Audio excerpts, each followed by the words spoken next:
Sextou, hoje é dia de aproveitar o fim de semana, obviamente, mas também de se informar, de ganhar repertório sociocultural e, eventualmente, de se envolver em polêmicas comigo.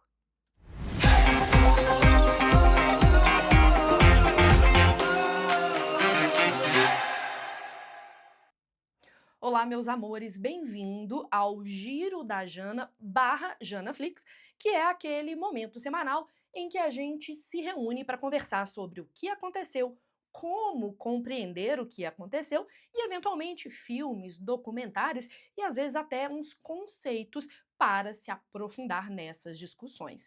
A primeira coisa que eu vou falar é, obviamente, que para me ressarcir, não, para me compensar, não, para me recompensar por este e por todo o conteúdo que eu produzo aqui, eu peço encarecidamente que você deixe aqui embaixo o seu like, que você assine o canal e que você ative as notificações. Mas não enrolarei mais os senhores, vamos direto para as notícias.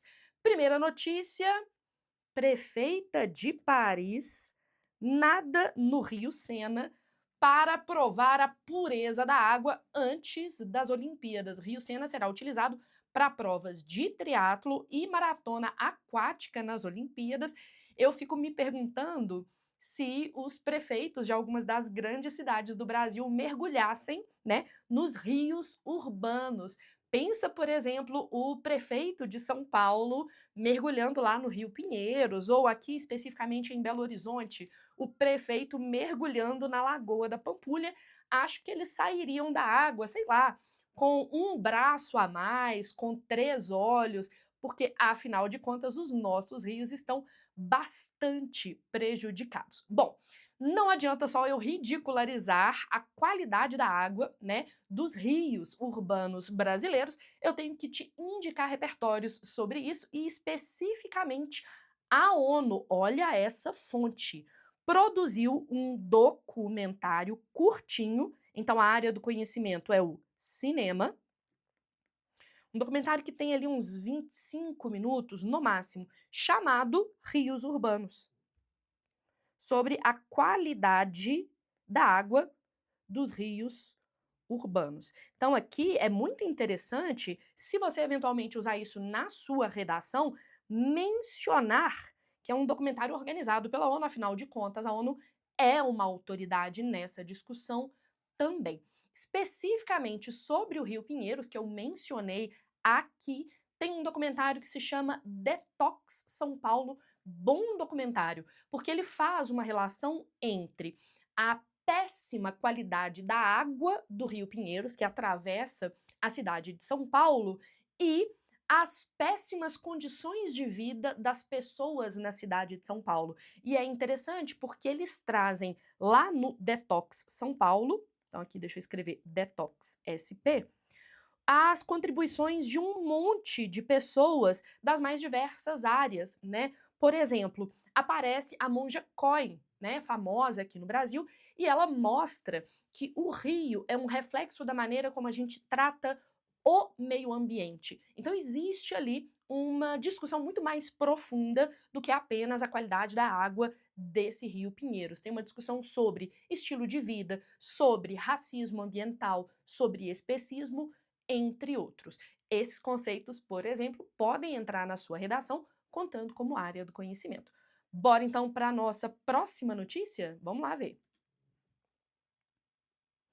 Brasil sai da lista dos países com mais crianças não vacinadas do mundo. A gente tinha, né, essa posição vergonhosa no ranking mundial de baixa cobertura vacinal infantil. E a gente saiu agora dessa lista, de acordo com o Unicef, o órgão das Nações Unidas para a Infância e a Juventude, e a OMS, a Organização Mundial da Saúde. Em 2021, o Brasil estava em 7º na lista dos países com mais crianças não imunizadas no mundo. Agora, 2024, a gente saiu dessa lista. Acho a discussão sobre vacinação uma discussão bem importante, que pode aparecer no Enem e em outros vestibulares.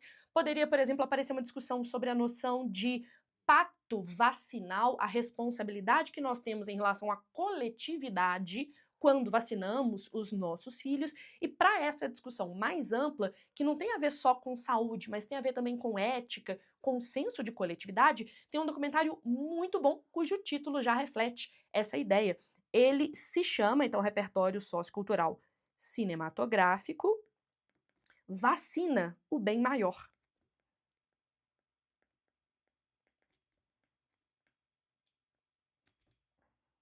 Que é essa ideia de dependermos desse pacto vacinal, que é essa postura ética de todos nos responsabilizarmos, não apenas pelo nosso bem-estar, mas pelo bem-estar em geral. Então eu acho que assistindo ao Vacina, o Bem Maior, que na minha opinião dava um excelente tema de redação, o que você acha? Você acha que poderia eventualmente cair esse tema no Enem 2024? Coloca aqui embaixo para mim nos comentários. O que você acha que tem mais chance de aparecer no Enem? Uma discussão em meio ambiente sobre a questão da poluição dos rios urbanos ou uma discussão dentro da área da saúde sobre, por exemplo, a questão da vacinação? Quero ver seu comentário. Vamos fazer uma enquete aqui embaixo. Sobre o Vacina Bem Maior, quando você estiver assistindo, eu sugiro muito fortemente que dê uma pensada nos conceitos de pacto vacinal. Não quero esse achurado, não. Quero esse aqui, ó.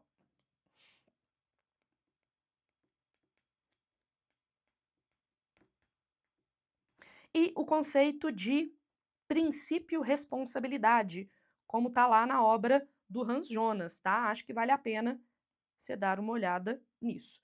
Então, o conceito de princípio responsabilidade também.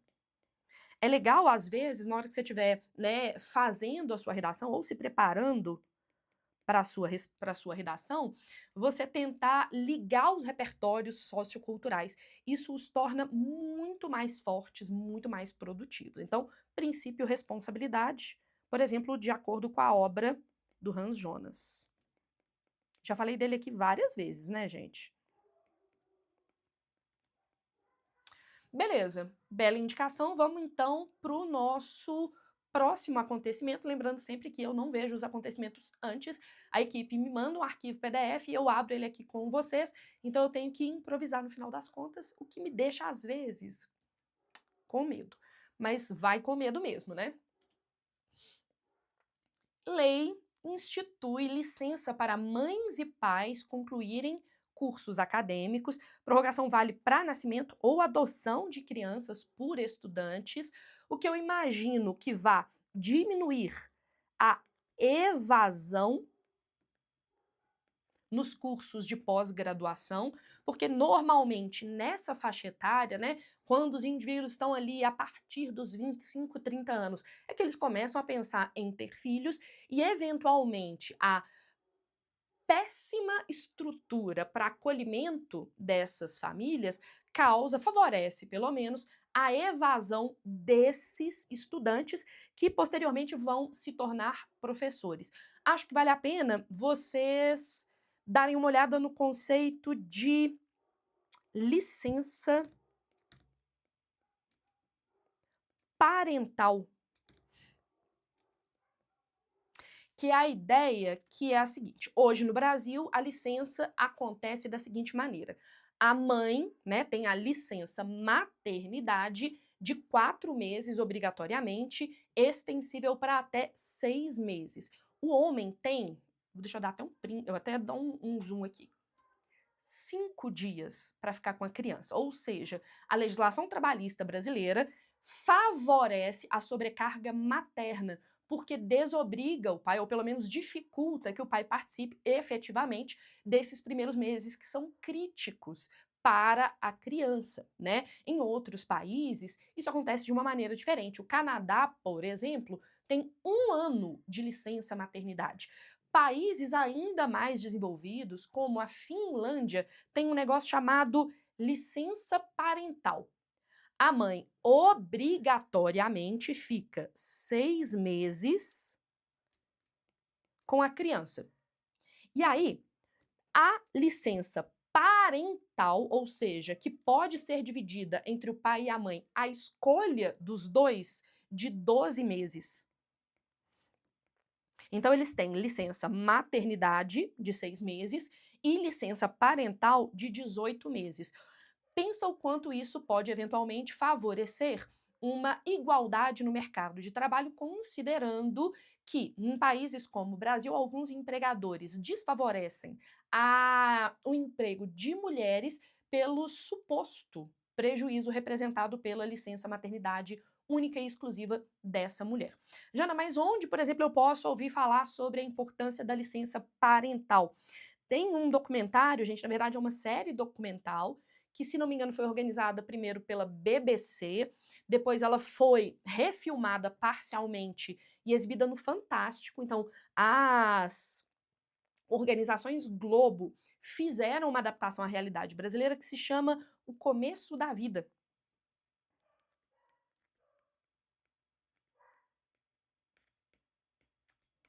E aí tem um dos episódios do Começo da Vida que é sobre licença parental, tá? Então acho que vale a pena, eventualmente, dar uma olhada.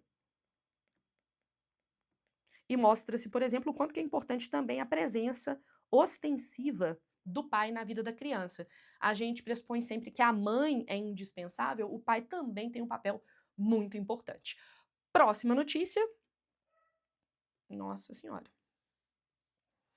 Pastor associa autismo à visita do diabo ao ventre das grávidas. A declaração foi feita durante pregação na Assembleia de Deus em Tucuruí, Pará. Após repercussão, pastor pediu desculpas. Eu vou grifar aqui após repercussão, né? O Mano Brown tem uma frase que eu gosto muito, que é: depois que as desculpas foram inventadas, ninguém morreu nunca mais, né? É isso. Não que eu esteja desejando a morte desse pastor, mas eu tô só citando o meu querido Mano Brown. Bom, sobre isso, não tem como não falar sobre a noção de capacitismo, né? Isso é capacitismo.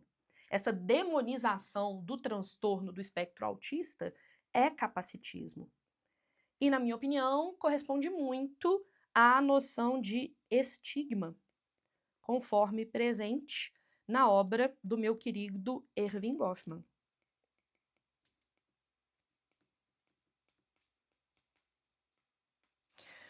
Porque o Erving Goffman fala em uma parte do seu texto que os estigmas eles têm diferentes manifestações, né?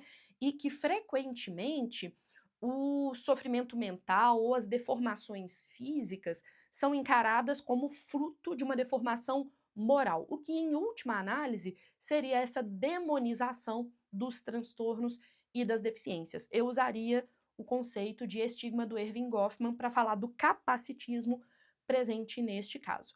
Bora para a última notícia. ONU identifica eventos que vão acelerar crise climática mundial. Inger Andersen, diretor executivo do PNUMA. Gente, PNUMA é o órgão das Nações Unidas para o Meio Ambiente, tá? Enfatizou a necessidade urgente de antecipar e mitigar os impactos desses eventos. Essa tentativa de entender esse provável apocalipse climático me lembra a noção de sociedade de risco do Ulrich Beck. Ulrich Beck é um sociólogo contemporâneo, se não me engano ainda está vivo. Gente, alguém olha aí para mim no Google? O Ulrich Beck ainda está vivo? Por favor, olha aí para mim. Então, repertório sociológico, a sociedade de risco do Ulrich Beck, que traz a ideia de que a contemporaneidade ela é tão complexa que nós mal conseguimos compreender os riscos aos quais estamos expostos. E em várias entrevistas e textos, ele fala especificamente do conceito de sociedade de risco aplicado à crise climática. Bem interessante esse repertório para falar de impactos ambientais, do desenvolvimento tecnológico, por exemplo, ok? Bom, queria perguntar para vocês, o que vocês acharam das indicações de hoje? Eu privilegiei filmes e documentários porque a gente está ali no recesso escolar, mas eu imagino que você tenha outros repertórios aí a partir dessas temáticas. Me indica um filme ou um documentário para eu ver nas férias? Ou, melhor ainda, fala aqui embaixo nos comentários um tema de redação que eu te indico um repertório.